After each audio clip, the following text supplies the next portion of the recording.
अस्सलाम वालेकुम मेरी सहेलियों, कैसी हैं आप? उम्मीद करती हूँ खैरियत से होंगी। जी, मैं हूँ अनीसा और आज हम बात करेंगे लिमरस पे। ये क्या है, इसकी वजूहात क्या होती हैं, ये किस तरह से इंसानी ज़िंदगी पे असरअंदाज होता है और हम खुद अपनी कोच, अपनी एनएलपी प्रैक्टिशनर, अपनी एनर्जी हीलर बन के खुद को अगर कोई इंसान किसी ऐसे इल्यूजन में फँस गया है, किसी ऐसी एकतरफ़ा मोहब्बत के बंद गली में पहुँच गया है, तो उसे रास्ता कैसे दिखाएँ? आपके साथ शेयर करूँगी। टॉपिक की तरफ आती हूँ। ये टर्म यूज़ होती है एक अनहेल्दी इंटेंस इमोशनल अटैचमेंट के लिए। जी, ऐसी शदीद जज़्बाती वाबस्तगी जो अमूमी तौर पे नहीं होनी चाहिए क्योंकि ये आपकी mental, physical, emotional, social, spiritual health पे असरअंदाज होती है। कैसे? आपके साथ शेयर करती हूँ।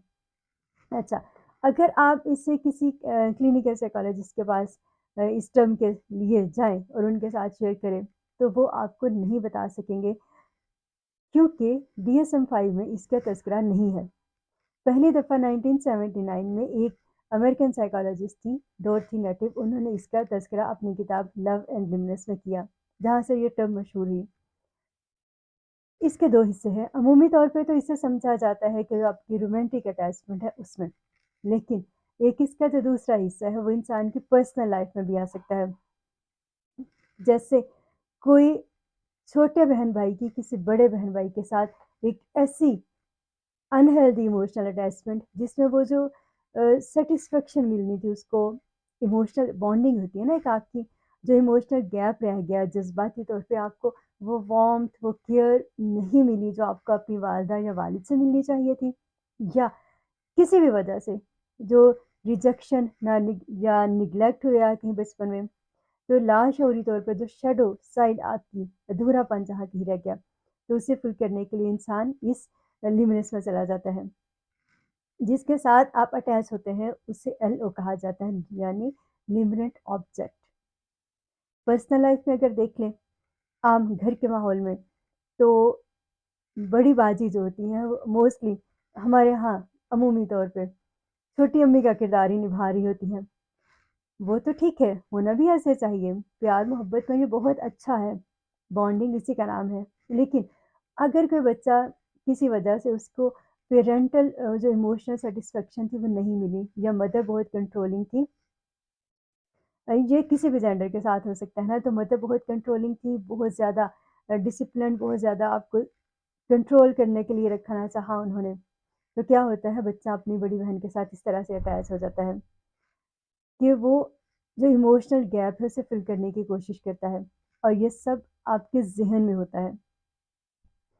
इसकी सबसे ज़्यादा पेनफुल जो बात है इस सिचुएशन में इंसान के, वो सब उसके अपने ज़हन में चलता है। वो एकतरफ़ा मोहब्बत में उस हद तक जाता है और हर वक़्त उसका ज़हन चलता है जहाँ पे उसे जो उसका लिमिटेड ऑब्जेक्ट है उसके गिर्द ही ज़िंदगी घूमती है। तो इसका पर्सनल लाइफ़ पे क्या असर होता है? देखिए, हर में से हर रिश्ता जो है ना उसकी अपनी कुछ बाउंड्रीज़ हैं, उसके अपनी कुछ लिमिट्स हैं, उसके अपनी कुछ लाइन्स हैं, तो इंसान फिर उसमें फ़र्क नहीं रख पाता क्योंकि उसका तो जो ज़हन है वो हर वक़्त उसे अपने लिमिटेड ऑब्जेक्ट को ही सामने रखना है। उसे उसी की खुशी चाहिए, उसी की सैटिस्फैक्शन चाहिए, उसे उसके ही नाराज़गी, हर चीज़ की परवाह है और ज़रूरत से बहुत ज़्यादा है। अगर कोई ख़ातून होंगी तो ऐसे में वो अपनी हस्बैंड, अपने बच्चों, अपनी बाकी जो लाइफ़ लाइन्स हैं उनको इग्नोर कर सकती हैं। इसी तरह से अगर कोई भाई होंगे तो वो किसी की खुशी के लिए, मैं यहाँ पे बार-बार कह रही हूँ, इमोशनल अटैचमेंट्स हमारी ज़िंदगी का हिस्सा हैं। देखिए, ये अनहेल्दी इमोशनल अटैचमेंट्स की हम बात कर रहे हैं, ये जुनूनी कैफ़ियत है। तो ये एक लव एडिक्शन की तरह होती है। तो ऐसे में इंसान उस रिश्ते को खुश करने के लिए, अपने ल्यूमिनस ऑब्जेक्ट को खुश करने के लिए या उसका मुकद्दम रखते हुए अपनी वाइफ़, अपने बच्चों, अपनी फ़ैमिली का वो जो हिस्सा है, वो सब का सब उधर दे सकता है। सैक्रिफ़ाइस बड़ी खुशी से करेगा। क्यों करेगा? क्योंकि उसे अंदाज़ा ही नहीं है, वो बाउंड्रीज़ उसका ज़हन जो है, वो ही नहीं बना पा रहा रिश्तों में। फिर जो इसका हमारी आउटर वर्ल्ड में अगर हम जाएँ, तो क्या होता है? जैसे मैंने पहले कहा कि इसकी जो बुनियादी तौर पे जितना देखा गया है, اور اتنے سالوں کی جو تجربہ رہا ایز انرجی ہیلر کام کرنے کا، NLP پریکٹیشنر کام کرنے کا، as a student of psychology جو سیکھنے کا موقع مل رہا ہے، بہت زیادہ علامات اس کی ملتی ہیں OCD سے، جس میں انسان بار بار سوچتا ہے اور ایک ہی چیز کو سوچتا ہے اور اس کا ذہن جو ہے وہ اس کے اپنے کنٹرول میں نہیں رہتا۔ لیکن اس میں اور OCD میں تھوڑا سا فرق یہ ہے کہ OCD میں یقینی ایک صورتحال سی ہوتی ہے، لیکن اس میں جو مزہ ہے وہ غیر یقینی صورتحال میں ہے۔ آپ کو پتہ ہی نہیں ہے، آپ کی کوئی حد ہی نہیں ہے۔ اس میں تو آپ نے کچھ ریچول کر لیے OCD میں، جیسے انسان ڈفرینٹ طرح سے وہ مینیفیسٹ کرتا ہے ریئلٹی میں، بار بار ہاتھ دھونا، چیزوں کو بار بار ٹھیک کرنا۔ یہاں پہ آپ کیا کر رہے ہیں؟ ایک ایلیوژن میں آپ کا مائنڈ بار بار چلتا ہے۔ یک طرفہ محبت کی یہ وہ اذیت ناک جنگ ہے جس کو انسان اپنے ذہن میں بار بار لڑ رہا ہوتا ہے، جیت رہا ہوتا ہے، ہار رہا ہوتا ہے، اور سب اس کے اپنے کنٹرول میں ہوتا ہے۔ اپنے کنٹرول میں اس طرح سے ہوتا ہے کہ وہ سب اس کے اندر اندر ہی چل رہا ہوتا ہے، دوسرے کی شاید اتنا اندازہ ہی نہ ہو۔ گیو اینڈ ٹیک میں اس میں صرف ون وے ٹریفک محبت کی چلتی ہے۔ پھر جیسے پہلے ہم نے بات کی کہ ایک تو یہ بہن بھائیوں کا ریلیشن شپ، اسی طرح سے ایک ایسی اٹیچمنٹ بھی ہوتی ہے جس میں انسان کو نان رومانٹک ہے، اس میں آپ کو کوئی رومانٹک سیٹسفیکشن نہیں چاہیے، بس ایک وارمتھ چاہیے۔ ایک ایسی اٹیچمنٹ بھی ہو جاتی ہے بہت ساری، اور یہ عمر میں موسٹلی بڑے لوگوں کے ساتھ ہوتی ہے۔ وجہ اس کی جیسے میں نے پہلے بتایا کہ وہ جو بچپن میں کچھ ایموشنل گیپ رہ جاتے ہیں، آپ کی شیڈو سائڈ پہ پھر کام کرنا پڑتا ہے ہمیں، یہ بھی کچھ ایسی وجوہات ہیں۔ اور یہ سیم آپ کی جو اپنی جیسے خواتین ہیں تو اس کو کوئی بڑی باجی، کوئی بڑی والدہ، اپنی بڑی بہن، اس کے ساتھ بھی آپ کی ایسی لیمنس اٹیچمنٹ جو ہے وہ آپ لیمنس میں چلے جاتے ہیں، اور ایسی انہیلدی ایموشنل اٹیچمنٹ ہو جاتی ہے کہ آپ کو وہ انسان کسی غلطی کے بغیر بالکل پرفیکٹ لگتا ہے۔ تو کیا کریں؟ حقیقت کے رخ پہ آئیں، اور اگر اسے رومانٹک ریلیشن شپ میں لے جائیں تو وہاں پہ تو سونے پہ سہاگا والی بات ہو گئی۔ کبھی کبھار تو لوگوں کو پتہ ہی نہیں ہوتا کہ یہ جس وارمتھ کو وہ فیل کر رہے ہیں، یا جو اچانک سے جو ایموشنل دراصل ٹریگر جو ہوئی ہے ان کے اندر کوئی چیز جو صرف وارمتھ ملی ہے، وہ ایموشنل گیپ تھا، اور پھر وہ ایک ایلیوژن کا راستہ جو ہے وہ چل پڑا۔ کبھی کبھار تو لوگ بن دیکھے ان راستوں کے مسافر بن جاتے ہیں، لیکن مشکل وہاں پہ ہوتی ہے کہ جب کیونکہ جو دوسرا انسان جو موسٹ لیبرنٹ آبجیکٹ ہوتا ہے وہ ایج میں بڑا ہوگا، آپ سے کسی بڑی پوزیشن پہ ہوگا، ایکسپیرینس میں بڑا ہوگا، تو کیا ہے اگر اس نے آپ کو اس راستے پہ چلا لیا تو دیکھیں کچھ بھی ہو سکتا ہے۔ آپ کی mental, physically, emotional, social, spiritual health داؤ پہ لگ سکتی ہے اگر آپ کا ذہن اس میں کیفیت میں آپ کے اپنے کنٹرول میں نہیں ہوتا۔ یہ تو ہوگی کچھ وجوہات جو میں نے آپ کو بتائی۔ اب اس پہ یہ ہماری جو پہلے بات کر لیتے ہیں کہ ہماری لائف پہ کیسے اثر ڈالتی ہیں۔ ایک تو آپ کی مینٹل اور ایموشنل ہیلتھ جیسے اس پہ اثر انداز سب سے زیادہ، کیونکہ ہر وقت ایک ہی انسان کا سوچنا، ذہن میں ایک لوپ چلتی ہے، اور وہ جو لوپ ہے اس کا کوئی سرا ہاتھ نہیں آتا۔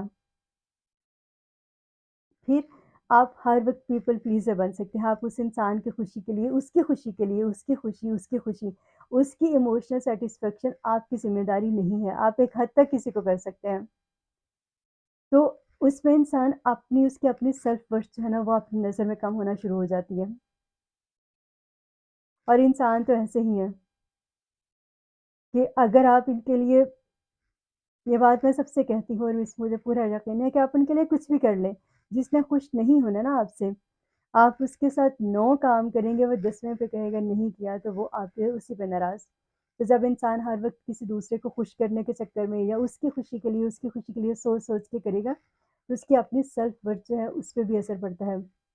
پھر آپ ایموشنلی ڈپینڈنٹ ہو گئے کسی دوسرے پہ، آپ کو وہاں سے کوئی ویلیڈیشن ملے گی تو ہی آپ کو خوشی ملے گی۔ پھر آپ فائنینشیل بھی ڈپینڈنٹ ہو سکتے ہیں کسی پہ، کیونکہ اگر دوسرے انسان اس کو پتہ ہے آپ کی اس کمزوری کا اور اس نے اس سے فائدہ لینے کا سوچ لیا तो किस हद तक आप डिपेंडेंट हो सकते हैं, ये बात अब आपको खुद सोचनी है। इसका इलाज क्या है, अब इस पे आते हैं। जैसे मैंने पहले बात की कि रीज़न्स तो ये हैं, तीसरा आपने खुद ढूँढना है कि आपका इमोशनल ट्रिगर क्या है और इस पे काम करें। कैसे काम हो सकता है? जो मेरा दूसरा चैनल है अनीसा रंधावा, उस पे मैंने एक अपनी सीख शेयर की थी 3 माह के जो साल है कि आप अपने क्वार्टरली गोल्स बनाएँ और फिर आप उस पे काम में लग जाएँ। और इसी चैनल पे mind talks with Anisa Randhawa पे मेरी सीख आपके साथ मैंने शेयर की है, जहाँ पे आप अपनी न्यूरोप्लास्टिसिटी पे काम करें, चीज़ों को समझें, इंसानों को खुदा मत बनाएँ, उन्हें इंसान ही रहने दें। फिर अब हमें इसका इलाज कैसे करना है? सबसे पहले तो समझने की इस फैंटेसी में रहना जितना आसान है, इससे निकलना उतना ही मुश्किल है। कबूल करना पड़ेगा और फिर आपको थोड़ी-सी स्पेस लेके आपको फैसला करना पड़ेगा। आपको अपने लिए फैसला करना पड़ेगा। आपको ये सोचना पड़ेगा कि ये सब रिश्ते आपकी ज़िंदगी में बहुत अहमियत रखते हैं। लेकिन उन्हें भी एहसास होना चाहिए कि आप अपनी लाइफ़ को वहाँ पे सैक्रिफ़ाइस कर रही हैं या कर रहे हैं। जब आपने इसको समझा और फिर आपने अपने लिए सोचना शुरू किया, और ऐसा नहीं होगा कि आप इसमें खुद गर्ज़ ऐसे हो जाएँगे कि सबको भूल जाएँगे। लेकिन वो क्या कहा जाता है कि ग्लास में जितनी भी आपके पास आपकी ज़ात की जितनी खूबियाँ, मोहब्बत, वक़्त, जो कुछ भी है, अगर आपने सब उंडेल दिया, आपका अपना मग खाली हो गया, तो फिर आपका सर्वाइवल कैसे होगा? सिर्फ़ उतना खुद को बचाएँ। और यहाँ पे इसका ज़्यादा जो शिकार होते हैं, ये आपका अटैचमेंट स्टाइल भी इंसान को इसमें ले जाता है। एम्पैथी को समझना और एम्पैथी और सिम्पैथी के डिफ़रेंस को समझना, ये भी बहुत ज़रूरी है। फिर मेरी सहेलियों, जो हमारा सोशली जैसे हमें डिज़ाइन किया जाता है हमारी लाइफ़ को और हमारी माइंड प्रोग्रामिंग की जाती है, वो भी कभी-कभार इंसान को ये लिमरेस में ले जाती है। जब आप इन चीज़ों को समझेंगी तो सबसे पहले किस पे काम कर रही हैं? हमने अपनी न्यूरोप्लास्टिसिटी पे काम किया, हमने अपने लिए बाउंड्रीज़ को डिफ़ाइन किया, फिर हमने ये समझ लिया कि ये दरअसल हमारे इमोशनल ट्रिगर्स हैं। आपने अपनी शैडो वर्क पे खुद सोचना शुरू किया और उस पे खुद काम करना शुरू किया। आपने अपनी हीलिंग जर्नी का स्टार्ट किया और ये इतना आसान नहीं होता, जैसे मैंने पहले कहा ना, इस फैंटेसी में रहना बहुत आसान है। इस अनहेल्दी इमोशनल अटैचमेंट में रहना बहुत आसान है, लेकिन इस पे काम करना उतना ही मुश्किल और सब्र आज़मा हो सकता है। लेकिन करके देखिए, हकीकत की जब आप दुनिया में आएँगे तो आपको अंदाज़ा होगा ये कुछ भी नहीं था। जी, वैसे कभी-कभार आपको ये भी लगेगा, कुछ लोग जो इस में कैद हो जाते हैं, इस ज़हनी पिंजरे में एक में, तो उन्हें मिसाल के तौर पे समझाती हूँ। आपने कभी ज़ू में देखा है, चिड़ियाघर में एक बहुत बड़ा हाथी है और उसके पाँव में एक छोटी-सी एक चेन है, एक छोटी-सी ज़ंजीर है जिसके साथ वो बंधा होता है, कभी रस्सी के साथ। क्या वो उसे छुड़ा नहीं सकता? बिल्कुल छुड़ा सकता है। लेकिन क्योंकि जब वो छोटा था और कभी उसने कोशिश की थी, तो वो उस रस्सी को तोड़ नहीं सका था, तो अब उसकी माइंड प्रोग्रामिंग में ये बात पक्की हो गई है कि ऐसा ही होना है और फिर इंसान उस लव एडिक्शन का आदी हो जाता है। तो अपनी एडिक्शन जो आपको है, इसका भी इलाज करें और इसको आपको एडिक्शन की तरह ही ट्रीट करना है और वक़्त देना है। अ, सारा खेल है कुछ हमारे ज़हनी ये जो केमिकल्स हैं ख़ैर से, क्या करेंगे? रिफ्रेम करें। जो आपको एडिक्शन के लिए आपके ज़हन से जो केमिकल्स आपको मिल रहे हैं, जो आपको खुशी उस वक़्त में मिल रही है जब आपका एलिमिनेट ऑब्जेक्ट आप पे मेहरबान हो। जब आप कुछ नया सीखेंगी, कुछ नए हुनर सीखेंगी, कुछ नया अचीव करेंगी, तो आपके ज़हन से डोपामाइन वैसे ही आपको मिलेगा, वो खुशी वैसे ही मिलेगी। आपने किसके साथ जुड़ना है? सबसे पहले अपने साथ। आपकी अपनी इमोशनल हेल्थ, आपकी अपनी मेंटल हेल्थ आपकी ज़िम्मेदारी है। तो जो आपका इंटरनल डायलॉग है, उसको बेहतर करें। फिर मेरी सहेलियों, नो कॉन्टैक्ट 6 महीने के लिए बिल्कुल नो कॉन्टैक्ट में ज़रा जाके तो देखें। आपको एहसास होगा ये कितना मुश्किल है और फिर जब गर्द हटेगी तो आपको अंदाज़ा होगा कि कभी-कभार बहुत सारे लोगों के जिनके आप सिर्फ़ ضرورت کے وقت یا دکھ میں ساتھی تھے، ان کی خوشیوں میں آپ کہیں بھی نہیں تھے، تبھی حقیقت کا رخ سامنے آئے گا اور آپ کو سمجھنے میں مدد ملے گی۔ یہ بہت پینفل سچویشن ہے لیکن اس سے نکلنا تو ہے۔ اس ایموشنل وونڈ کو اگر آپ نے سمجھا نہیں، اس کو ہیل کیا نہیں، پھر یہ کس کی رسپانسبلٹی ہے؟ اس ویڈیو کو دیکھنے کے بعد صرف آپ کی، جی میری سہیلیوں، کیونکہ ہماری mental, emotional, physical, social, spiritual, financial health ہماری ذمہ داری ہے۔ تو جب ہم مینٹلی ایموشنلی ہی انگیج ہوتے ہیں اور ہر وقت کسی ایسی اسٹیٹ میں رہتے ہیں تو کیا ہوتا ہے؟ ہماری فائنینشیل ہیلتھ بھی متاثر ہوتی ہے، ہماری سوشل ہیلتھ بھی متاثر ہوتی ہے، انسان کی سیلف اسٹیم لو ہو جاتی ہے نا۔ تو کیا کریں؟ اپنا نیا سوشل سرکل جو ہے اس پہ کام کریں، نئے لوگوں سے ملیں، ملنا شروع کریں، اور خاص طور پہ جیسا کانٹینٹس آپ دیکھتی ہیں، یہ جو بھی یوٹیوب پہ جو بھی، یا کہیں موویز یا کہیں سانگ، کہیں جو بھی ایسی چیزیں جو آپ کے اس ٹریگر کو بار بار آپ کے سامنے لے کے آئیں گی، انہیں دیکھنا بند کر دیں۔ ہمارے ہاں ایک عمومی طور پہ کہا جاتا ہے نا کہ جیسے بھائی چھوٹے بھی بڑے ہی ہوتے ہیں۔ کیوں بڑے ہوتے ہیں بھائی؟ وہ چھوٹے ہیں، وہ چھوٹے ہی ہیں، انہیں چھوٹے رہنے دیں۔ اسی طرح سے جو بڑے بہن بھائی ہیں وہ راستے بنانے کے لیے بالکل ہیں، لیکن چھوٹے بھی اپنی جگہ پہ ٹھیک ہیں۔ ہو کیا رہا ہے اس سے؟ کہ آپ نے انسانوں میں رب نے نہیں بنایا تھا، یہ ہم نے خود اپنی مائنڈ پروگرامنگ کی ہوئی ہے۔ تو انسان جیسے جس جگہ پہ ہیں انہیں موقع دیں کہ اپنے اپنے سرکل آف کنٹرول کو سمجھیں، اپنی اپنی زندگی کے دائروں کو سمجھیں اور اس میں رہیں۔ سب کو رب نے رشتے نبھانے کا حکم دیا ہے، لیکن اپنی کچھ باؤنڈریز بھی رکھیں۔ کیسی لگی آج کی سیکھ ضرور بتائیے گا، مجھے یقین ہے میری بہت ساری سہیلیوں کو یہ سمجھنے میں مددگار ہوگی کہ کبھی کبھار وہ محبت کے جس ایلیوژن میں ہے وہ اس سے نکلنا کتنا زیادہ ضروری ہے، تاکہ ریئل لائف کے وہ جو ریئل لو کا جو ایموشنل بانڈ رب نے رکھی ہے ہم اس کو سیلیبریٹ کر سکیں، ہم اس کو انجوائے کر سکیں۔ الٹیمیٹلی اس کا اثر کیا ہوتا ہے اگر ہم اس پہ کام نہیں کرتے، اس پینفل سچویشن سے نکلنے کی کوشش نہیں کرتے؟ انسان ذہنی طور پہ کیسی قید میں چلا جاتا ہے جس سے پھر کوئی نہیں نکال سکتا۔